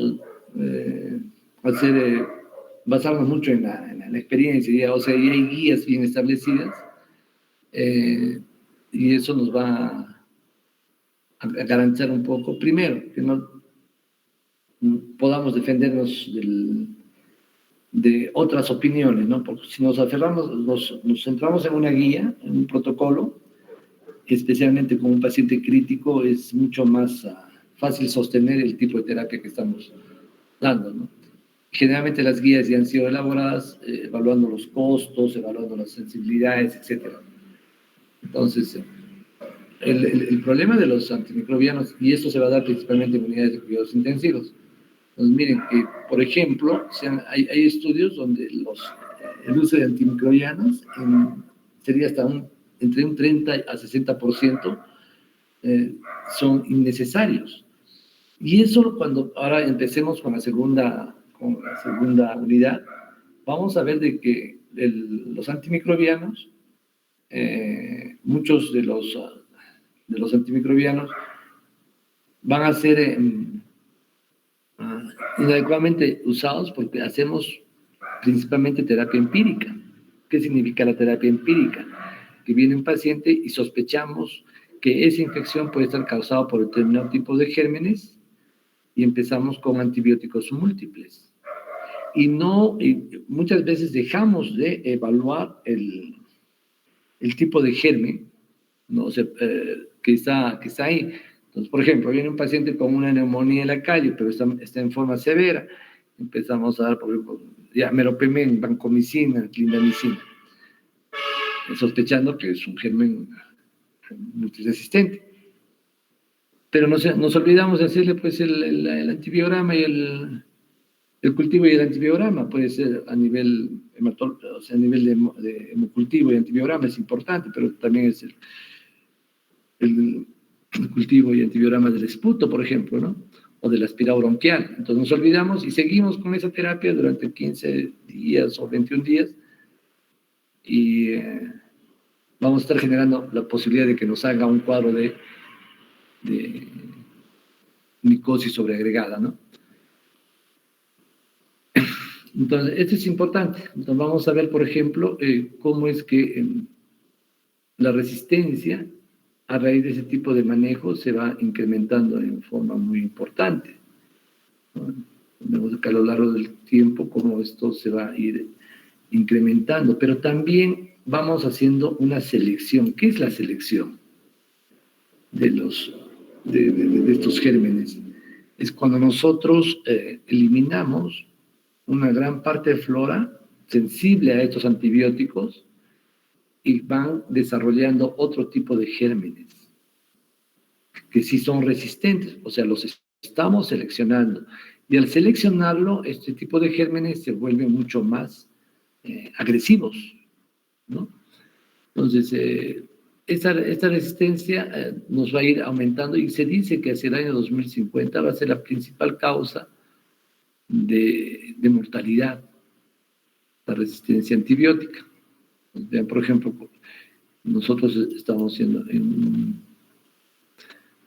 la principal, bien, por ejemplo, la principal causa de muerte, una de las principales causas de muerte van a ser la resistencia a antibióticos. En el 2050 la principal causa de muerte. Comparados con otras van a ser menores. Claro, son cuadros antes del coronavirus. De repente el coronavirus va a cambiar nuestra visión a futuro. Entonces, ¿qué es lo que nos llega a tener un bajo umbral para iniciar terapia antibiótica?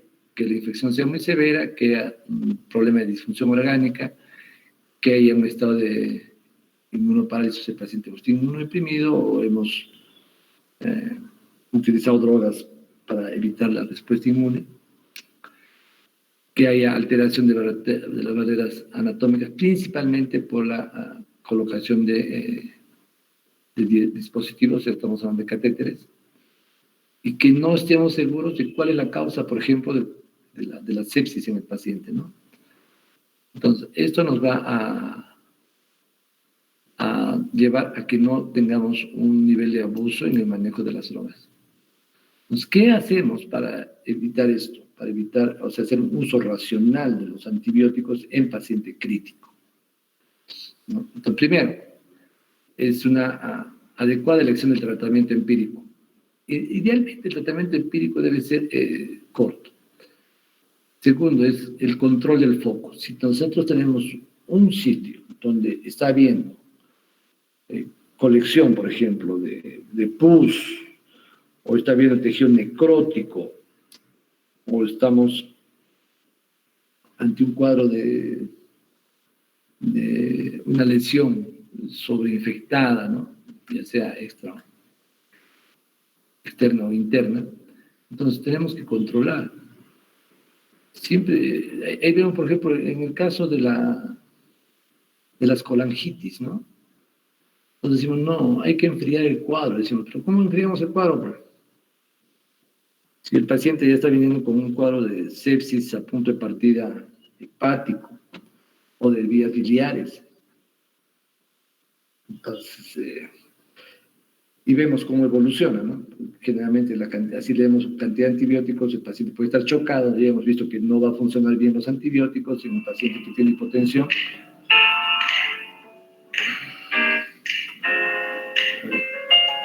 Un momentito, chicos.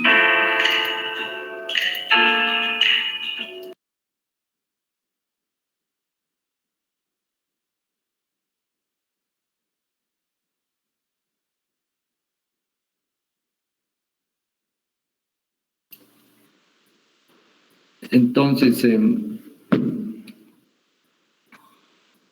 ¿se ve, no, la pantalla? Ya, entonces, si nosotros no controlamos el foco, no sacamos esa vesícula que ya está con pus y está haciendo ya una colangitis, la evolución va a ser torpe y va a ser mala. Desescalamiento. ¿Qué es el desescalamiento? Vamos a ver ahorita, que es ir bajando la cantidad. O sea, nosotros empezamos con una bomba y entonces comenzamos a bajar más o menos en una forma progresiva la cantidad de antibiótico que estamos administrando. Y también el acortamiento y la interrupción de la terapia antimicrobiana, ¿no? Entonces, todas estas estrategias tienen que ser combinadas adecuadamente para que nosotros podamos manejar bien. Entonces, cuando hacemos una elección del tratamiento empírico, porque nadie le va a dar pues, al paciente, a no ser que venga con su resultado de cultivo y antibiograma, nadie le va a dar de frente pues, los medicamentos seleccionados. Entonces hacemos terapia empírica. Empírico es lo que sospechamos. ¿Y cómo vamos a tratar de enfocar una terapia empírica? Viendo la epidemiología local. Si el paciente viene de la calle, probablemente, y si viene del campo, por ejemplo, un campesino que viene con un compromiso, probablemente los gérmenes que tenga pues, son gérmenes sensibles a todo eso. Entonces tenemos que pensar en eso, ¿no es cierto? Pero si viene un paciente que ha estado hospitalizado y viene séptico, hay que decir, pues este paciente está viniendo con gérmenes intrahospitalarios, ¿no? Entonces, hay que evaluar bien eso. Foco infeccioso sospechado, o sea, claro, o sea, si viene en sepsis, en un paciente con shock séptico, etcétera, que es la clase de la próxima clase. Entonces, ahí vamos a ver de dónde viene el foco. Puede ser pues, pulmonar, puede ser digestivo, puede ser de cualquier sitio, ¿no? Entonces, evaluar, hacer un buen examen clínico, porque no siempre el foco va a estar así aparente, para poder más o menos ver qué gérmenes más probables están en ese foco, ¿cierto? Y cuáles son los agentes que estarían más involucrados. Si tenemos un cuadro, por ejemplo, de un absceso intraabdominal, pensaremos que pues, anaerobios, porque es flora intestinal, pensaremos que pueden ser hay gram negativos, ¿no? Los gérmenes son gram negativos anaerobios, puede haber gérmenes secundarios, por ejemplo, a la ruptura de alguna víscera, puede haber gérmenes encapsulados, entonces ya, de acuerdo a eso, vamos a más o menos a coordinar. Si es un paciente diabético que viene con pie diabético, pensaremos que hay pseudomonas, que hay anaerobios. Si es un paciente que viene con una neumonía severa, ¿no es cierto? Pensaremos que son streptococcus inicialmente, si viene de la calle, etc. Si el hospedero tiene comorbilidades, eso ya lo hemos hablado, ¿no es cierto? Si es que él está usando antimicrobianos previamente, está hospitalizado, se le han hecho procedimientos, etc., entonces es probable que pueda tener multiresistencia. Entonces, Y también ya hemos hablado de la farmacocinética y la farmacodinámica de los antimicrobianos que vamos a usar, ¿no es cierto? De tal forma que nosotros busquemos el mejor efecto, el mejor logro en su administración. Cuando estamos evidenciando el foco, lo primero, si hay un aforismo antiguo que dice, pues, drenaje, absceso ubicado, absceso drenado, donde sea. Y cuando hablamos de donde sea, el drenaje tiene que, o sea, el absceso tiene que drenar, excepto y por limitación técnica, no es porque no sea en indicación, excepto en abscesos cerebrales. Entonces, en abscesos cerebrales es la única patología que lamentablemente en nuestros medios no lo drenamos, pero se debería drenar con cirugías estereostáticas, ¿no? Craniotomías estereostáticas especiales, pero se hace pues en otros sitios. Pero nosotros en ahí no metemos antibióticos, o sea, ahí solamente ponemos antibióticos, no drenamos, o debridamos. Debridar es sacar el absceso en forma de cápsula, o también sacar toda la parte del tejido que esté infectado. Cuando sospechamos que hay un tejido que esté infectado con gérmenes, por ejemplo, del género Clostridium, entonces, o anaerobios, por ejemplo, estreptococos anaerobios, etcétera, tenemos que pensar que la zona de debridación tiene que ser más allá inclusive de la zona afectada, la zona necrótica, eso vamos a ver. Y en el caso de que haya cuerpo extraño, hay que remover el cuerpo extraño, porque definitivamente cualquier cuerpo extraño, así aparentemente no tenga infección, es portador de, se comporta como una noxa y va a producir inflamación. Otro de los, ¿cómo controlamos el foco? Tenemos que restablecer rápidamente la fisiología normal, porque el paciente no puede estar chocado, pues eso, el shock va a favorecer a un cuadro de tipo infeccioso, ¿no?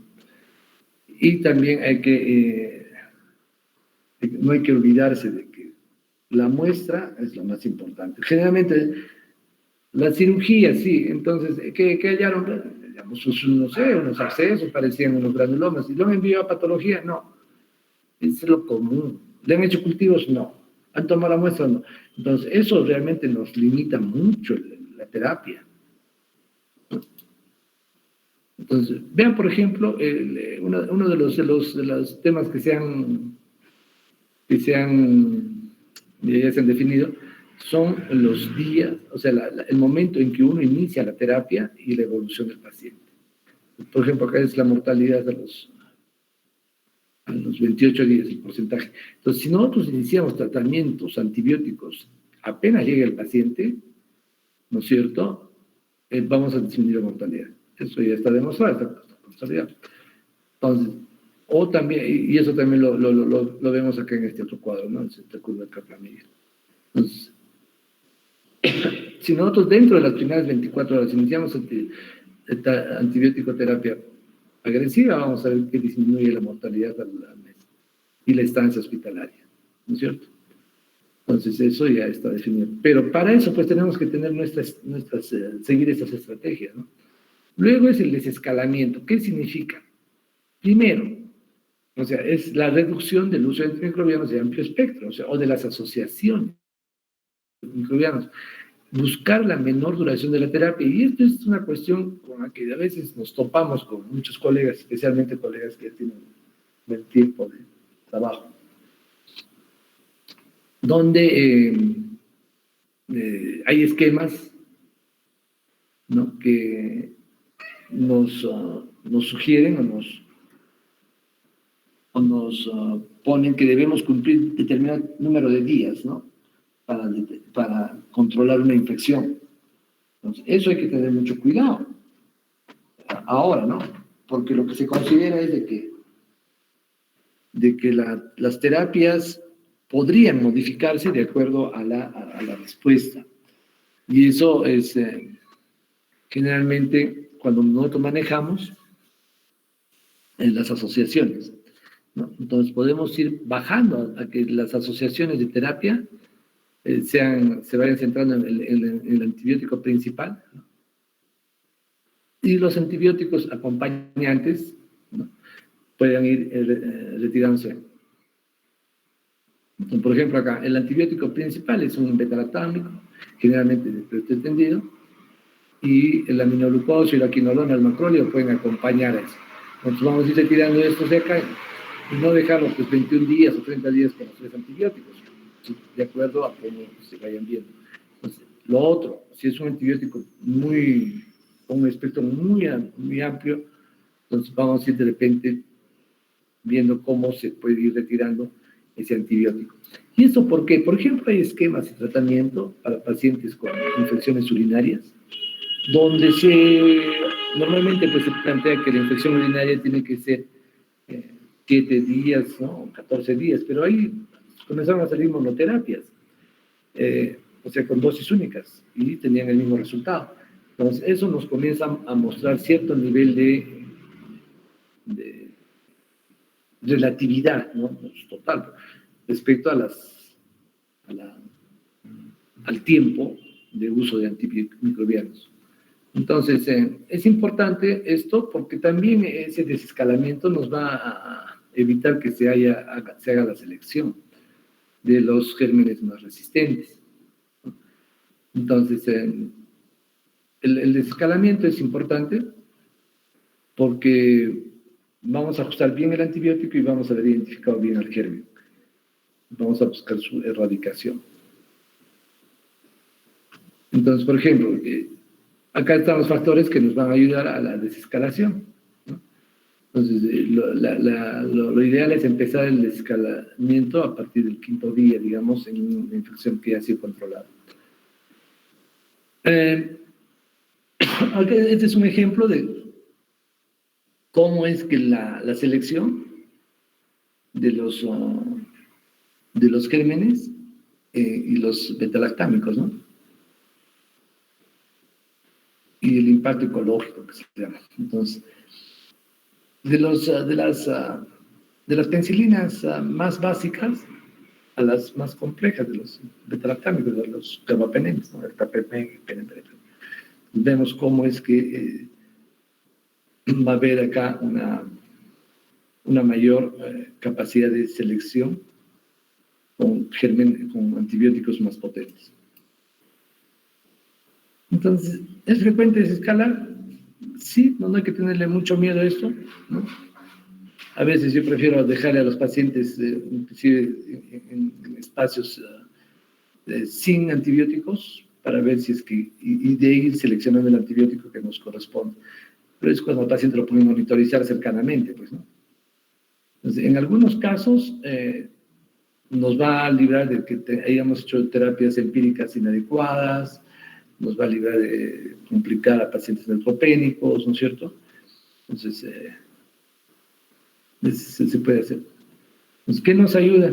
¿No es cierto? ¿Qué facilita el desescalamiento? Una terapia empírica que se haya empezado y que sea la apropiada. Una terapia empírica que tenga un espectro amplio, ¿no? Respeta las guías clínicas, con eso hemos empezado esta charla, ¿no? El tratamiento con antibióticos acompañantes, que después van a ser los primeros que van a ir saliendo, ¿no? Lo más importante, hay que tener los antibiogramas. Entonces, y también tener en consideración de que a partir del 5º día podemos pensar en desescalar. ¿Qué es lo que nos va a dificultar a nosotros? Que no podemos aislar fácilmente el microorganismo por deficiencias técnicas principalmente. Que hay infecciones polimicrobianas, especialmente en cavidades, o como son, por ejemplo, las intraabdominales. Entonces, nos interesa desescalar porque vamos a tener, primero, vamos a eliminarlo de la selección de gérmenes resistentes, ¿no? Y vamos a hacer más fácil la adherencia del paciente a un tratamiento prolongado. Digamos, un paciente grave, digamos, que viene con un EPOC complicado, ¿no? Entonces viene con una neumonía de esas severísimas sobre un paciente con EPOC, le damos el tratamiento con 3 antibióticos, digamos, lo mejoramos rápidamente y es más fácil que tome, por ejemplo, un antibiótico diario, una pastilla diaria, o 2 al día, que tome pues 3 tipos de antibióticos en diferentes horarios, y eso podemos mantenerlo por largo tiempo, ¿no es cierto? Una sola pastilla. Entonces, es importante esto porque no nos va a modificar la flora. O sea, si hemos hecho selección, por ejemplo, las enterobacterias productoras de BLE van a ser menos frecuentes. Entonces, en este estudio, por ejemplo, en pacientes que se desescalaron, o sea, las enterobacterias productoras de BLE fueron pues 1.16% frente a 8.7% de pacientes que no se desescalaron. Igual con los más resistentes, enterobacterias, etc. Y en costos, claro, es mucho más, se va a ahorrar un montón de costos, ¿no? Lo otro es el acortamiento y la interrupción de la terapia antimicrobiana. Como estábamos conversando, hay muchos esquemas en los que se podría dar terapias mucho más cortas, ¿no? Y hay que, pero tiene que ser con un acompañamiento, ¿no es cierto? O sea, más cercano, con un seguimiento cercano del paciente. Así que decimos, ya muy bien, ya se va a curar y se va, es la última consulta y el paciente se va y después viene complicado, o sea, por la misma infección no ha sido controlada con las terapias, con los métodos que estamos haciendo. Y el paciente se va a complicar, ¿no?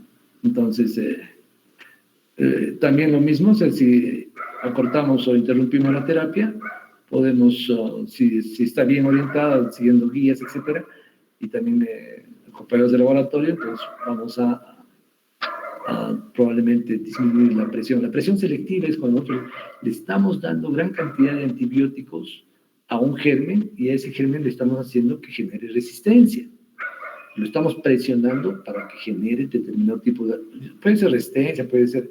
lo estamos haciendo que tenga otro tipo de mecanismos para poder sobrevivir. Es un organismo vivo, ¿no? Entonces, acá, por ejemplo, es cómo es el esquema para poder buscar la antibiótico terapia empírica adecuada. Entonces, tenemos un paciente con cuadro infeccioso, tenemos que dar cultivos, los biomarcadores, iniciamos terapia antibiótica, según ya lo que hemos dicho, o sea, el foco, el tipo de paciente, la epidemiología, etcétera. Vemos el informe microbiológico, si el resultado es negativo, pero el paciente sigue mal, entonces vamos a ver ¿qué se llama? Si es que con la terapia que hemos iniciado hay mejoría, ¿no es cierto? En 2 a 4 días, ¿no? Y si los biomarcadores, ¿cuál es el biomarcador que más, los biomarcadores que más nos interesan? La proteína C reactiva. Bueno, primero el hemograma, claro, las leucocitosis o leucopenias, o sea, la proteína C reactiva, podemos usar también la velocidad de segmentación globular, ¿no? Ahora, los biomarcadores que tenemos en coronavirus ya son mucho más específicos. Lo vamos a conversar después. Entonces, si es que la mejoría clínica es entre 2 a 4 días, entonces ya, o sea, probablemente el paciente habría que considerar suspender el antibiótico recién iniciado o alargarla máximo hasta 7 días. Si no hay mejoría en 2 a 4 días, entonces tenemos que reevaluar al paciente.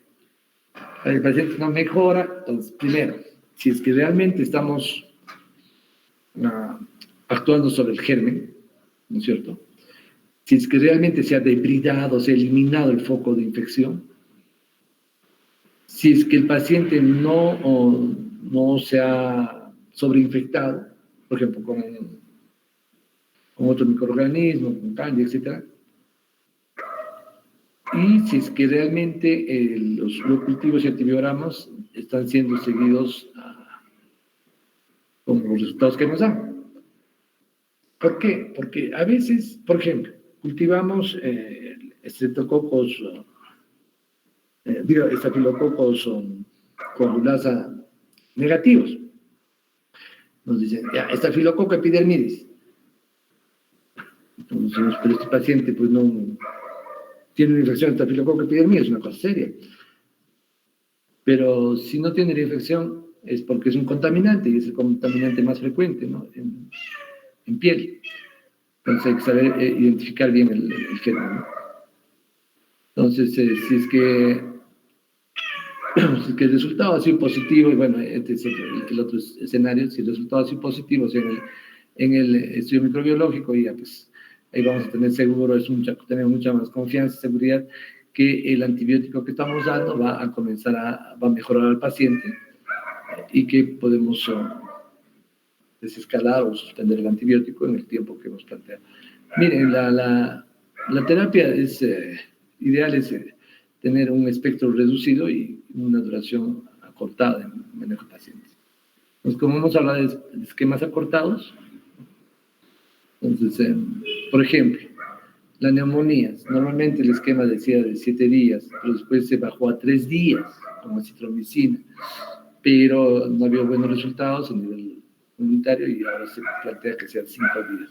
Entonces, si prolongamos más de ese tiempo, a no ser que sea una neumonía complicada, no tiene ningún beneficio, ¿no es cierto? Y lo mejor importante es ver los biomarcadores, ¿no? Por colicitonina, etc. Bueno, lo que hemos mencionado. Por ejemplo, miren, acá hay todo un grupo de patologías muy interesantes. En neumonía comunitaria, ¿no? En ventilación mecánica, en pielonefritis, en infección intraabdominal, bacteriemia, o sea, infecciones de partes blandas, hemelitis, neutropénicos. Miren, o sea, la extendida es la normal, la que nos dicen cuánto tiempo hay que usarlo, ¿no? Si hay que usar los antibióticos, o los antimicrobianos en general. Entonces, neumonía comunitaria, la extendida era hasta de 7 a 10 días, en los esquemas acortados, de 3 a 5 días, es equivalente. La adquirida ventilador hasta 14 días, 7 días podemos tener un equivalente. El pielonefritis, de 7 a 14 días, de 5 a 7 días, es equivalente. En intraabdominal, 15 días, 8 días, equivalente, ¿no? En bacteremia, por gram negativos, 14 días, solamente 7 días es equivalente, si damos un tratamiento. En piel y partes blandas, 5 días frente a lo que era 7 días, ¿no? En osteomielitis, esto es muy interesante, ¿no? Usábamos normalmente 3 o 4 meses de antibióticos, ¿no? Ahora se plantea que solamente sean 2 meses o 6 semanas, ¿no? Y es equivalente. En neutropenia, bueno, o sea, a veces era pues tratamientos larguísimos, ¿no? Pero acá se plantea si es que el paciente está febril por 72 horas, es equivalente el manejo de antibióticos. Doctor. ¿Sí? Doctor, buenas noches. ¿Tienen nutrición, doctor, mis compañeros? Ya se fue yo ya estaba entusiasmado con esto. Ya, bueno, ya es un par de diapositivas más, pero ya solamente redundante. Entonces ahí quedamos, muchachos, hasta el día viernes, perdón. ¿Ya? Ya, hasta luego, doctor, gracias. Hasta luego, nos vemos, chicos. Gracias, doctor. Doctor. Hasta luego. Hasta luego, doctor. Gracias, doctor.